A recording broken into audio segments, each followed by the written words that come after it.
to the Dancing Bear Enlightenment Academy podcast, Holistic Transformation. I'm your host, Dr. Beverly. Since I am a December birthday, near the end of December, I thought I would take you,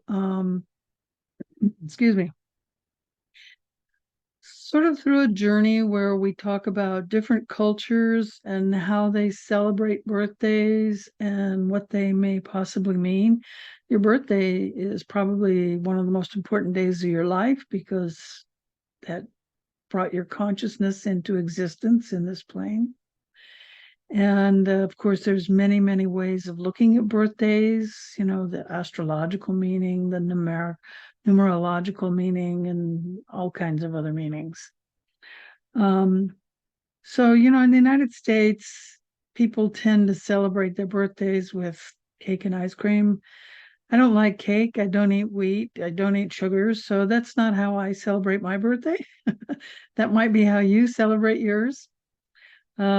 And of course, you wouldn't want to put candles on my birthday cake anyway. I'm old enough that you'd probably set the house on fire. But in ancient times, birthdays were there was a lot of mysticism, and they practiced a lot of astrology, and then astrology went out of favor, and now it's come back in favor. So people are now starting to look at their astrology and what it means once again. The Greeks believed that each person had a protective spirit. So a lot of people still believe they have a solar angel or a solar guide or a helper, or it could even be a demon that guides your life. Hopefully you don't have any demons. And these beings watch over you from birth through your entire life. And I know I have beings around me. And when I look at other people, I see beings around them as well. And I know there's others that see that as well. So there are beings around us. Are they always there to protect us? I don't know. I don't know who all the beings are. I can't make that statement. So it's up to you to figure out who's around you. And a lot of times they're ancestors and people from our past. I'll just leave it at the word past, depending on your belief system. So the month of December has two signs. Now, every month has two signs because we used to have a lunar calendar. And I think it was in like around 45 BC, this guy named Julius Caesar, the Roman guy, he changed the calendar from lunar to monthly and 365 days, which doesn't quite work because, as you know, we have leap year every 4 years. So that's because it's 365 and 1/4 days. If they'd left it on a lunar cycle, it wouldn't have had this problem. So then I think it was around 1582, Pope Gregory III created what's called the Gregorian calendar. Now, not everybody uses the Gregorian calendar. I know the Chinese have their own calendar. The Jews have their own calendar. I think the Jews are near 5,000 something. Chinese are even older than that. So it just depends on what calendar you use as to what the year is. But under our current calendar, every month has two signs.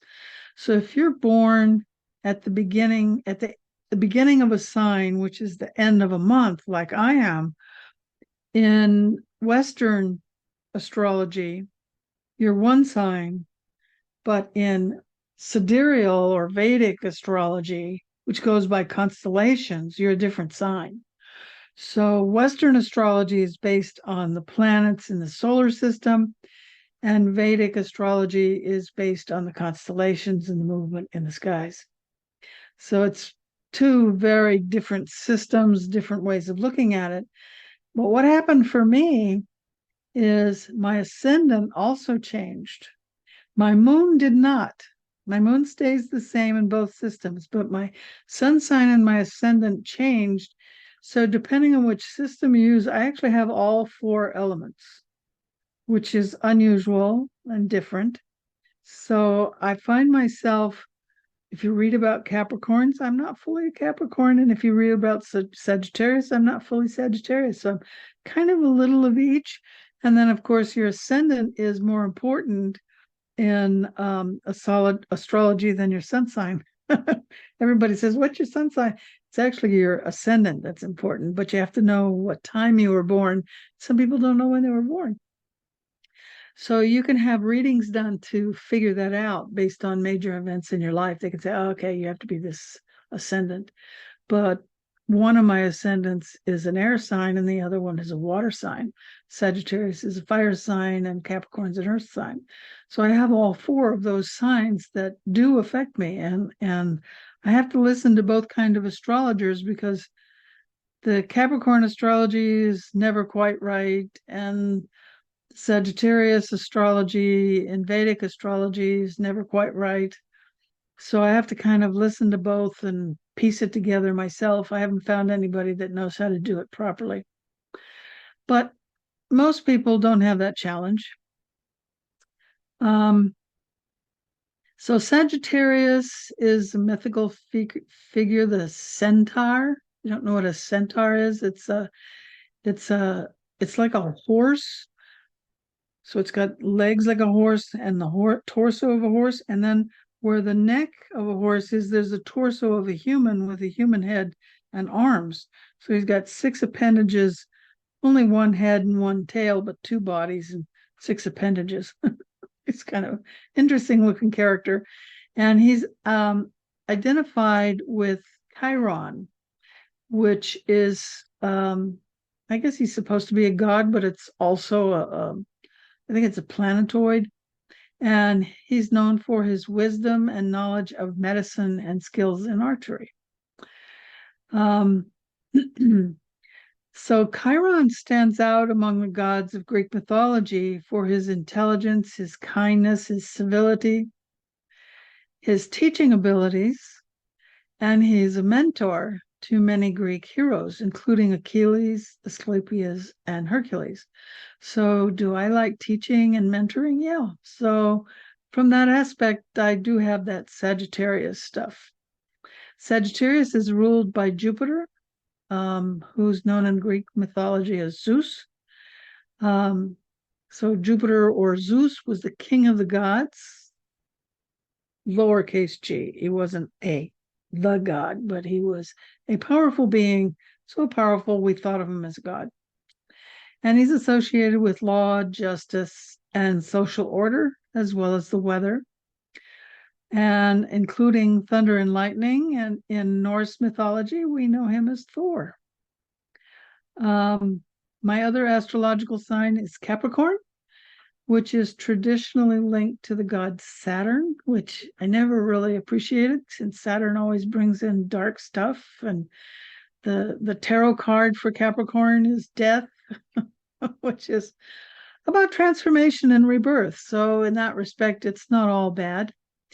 In Roman mythology, he was known as Kronos. No, he was Saturn in Roman. He's Kronos in Greek mythology.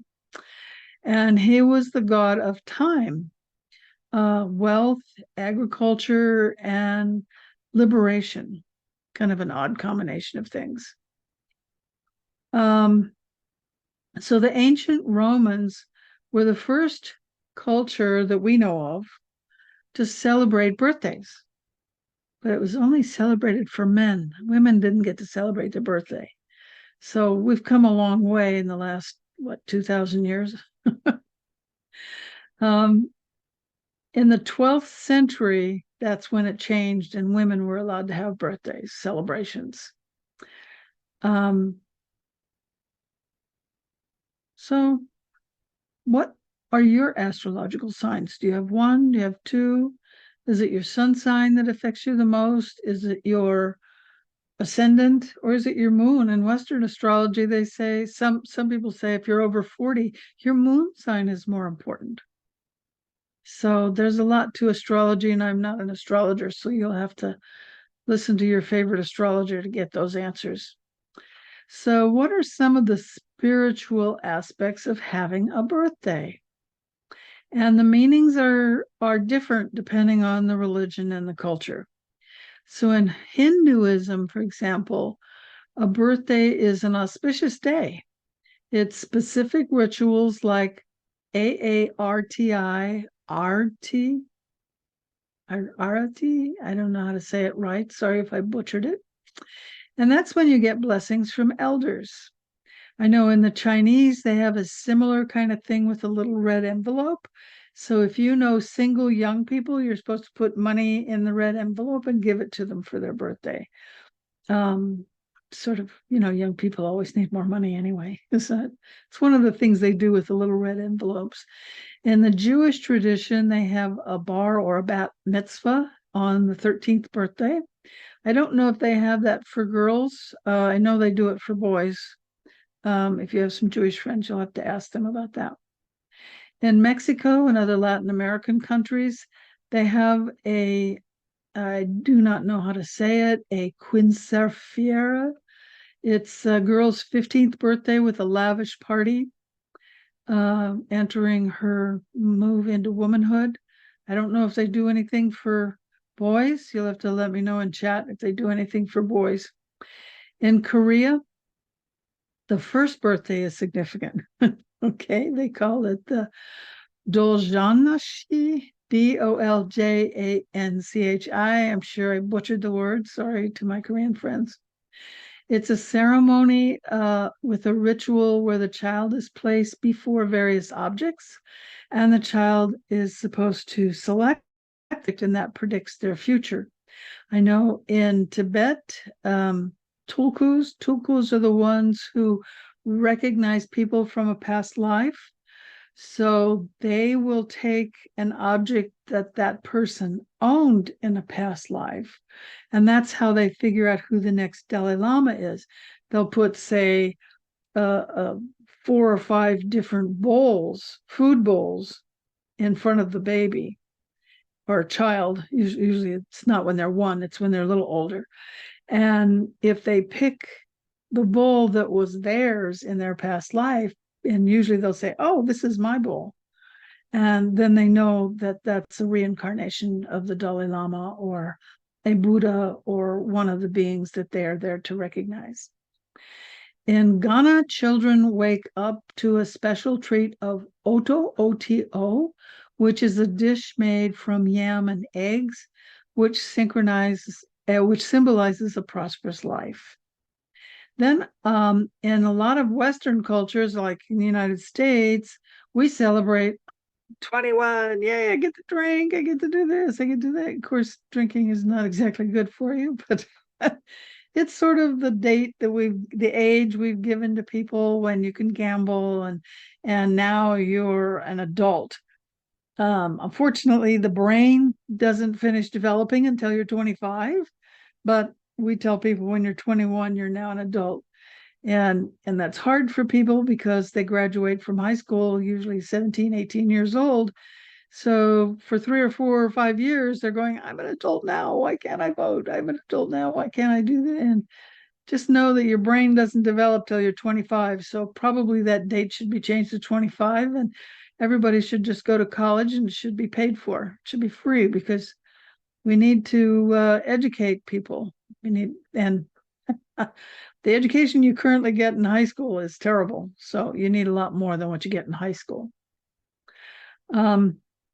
So for many cultures, birthday is seen as a time of rebirth and reflection. So it's a day to celebrate the life you've lived and set your intentions. I know when I was a kid, my mom always said, whatever you do, however you feel on your birthday is how you're going to be for the rest of the year. So you don't want to ever cry on your birthday, and you don't want to be cleaning house or doing some task that you don't like, because that's what you're going to end up doing all year long. I don't know if that's true. I never bought into it, but every year that's what I got from her. I think it was because we didn't get along and she didn't want me to fight with her one day out of the year, but who knows? So whether it's a great reflection or a grand celebration, birthdays are a time of joy, reflection, and transition, because you're now another year older. You made it. You made another year. And sometimes during that year, you don't think about the fact that, oh, a whole year has gone by, but it does give you a chance to say, where have I been? Where am I now? And where do I want to go? Because you have your whole future in front of you. And that future depends on what you do in the moment. And this is the moment, your birthday. Of course, you could do this every day. You don't have to wait for your birthday. But it's also a day to feel special and a day to be grateful. A lot of times, at least in the United States, sometimes people give you gifts. They give you presents. They say, hey, you're older. Thank you. I know when we're young, when we're kids, we usually celebrate our birthday with a party. As we get older, that tends to fall away. And then you start getting old and people go, oh my God, she's 90. Oh, she's 100. Then we start celebrating again. Look, I just saw my my daughter's best friend in college just posted on Facebook that her dad is now 100 years old. So we do celebrate the young and the old, and in between we tend to forget, but those birthdays are just as important. So remember all your birthdays because they are important. Um, let's see here. What else can I think of? So I think I've covered everything I wanted to cover. I can't think of anything else. But whenever you have your birthday, I hope it's great. Um, and I hope you enjoyed my journey through the earth and how different people celebrate birthdays. And I think for my birthday, what I do is it's a day of meditation for me. So I always take my birthday off and I meditate and I predict my future. I visualize. Of course, I do that all the time. I don't just do it on my birthday, but I do a longer, more intense meditation on my birthday rather than partying and eating cake and sugar and crap that's bad for you. And I don't drink. So I'm just as happy to meditate by myself. So I hope whenever your birthday is, that it is great and you enjoy it. And we have Christmas coming soon. So happy holidays. And remember to be the light you want to see in the world.